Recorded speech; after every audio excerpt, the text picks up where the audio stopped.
කල්ප කාලාන්තරයකට පස්සේ පහළ වෙන උතුම් බුදුරජාණන් වහන්සේලා ගැන ගුණ වශයෙන් දැනගන්න ඔබත් කැමති ඇති. එහෙනම් තව දින කිහිපයකින්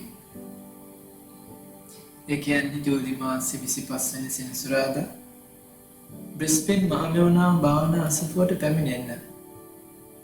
මේ ලෝකයට කලාතුරකින් පහළ වුණ බුදුරජාණන් වහන්සේලාගේ පරම්පරා කතාව ඉගෙනගෙන බුද්ධානුස්සතිය වඩ බුදුගුණ කියමින් පින් පුරව ගන්න. සෙනසුරාදා හවස 4 ඉඳලා 6 වෙනකම් කාල වෙන් කරගන්න.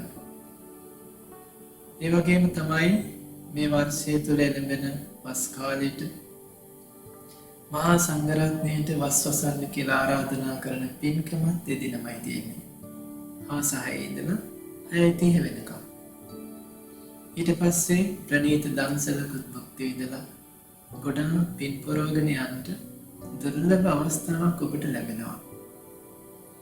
බුද්ධෝ හවේ කප්ප සතේහි දුර්ලභ. බුදු කෙනෙක්ගේ උපත කල්ප 100 ගානකට දුර්ලභයිනේ. ඒ නිසා පින් පුරව ගන්න. පින කියන්නේ සැපයට කියන නම. සැප ලබන්න කැමති අය පින් කරන්න ඕනේ. අපි හැමෝම සැපයට කැමතියි. ඒ නිසා පින් පුරව ගන්න.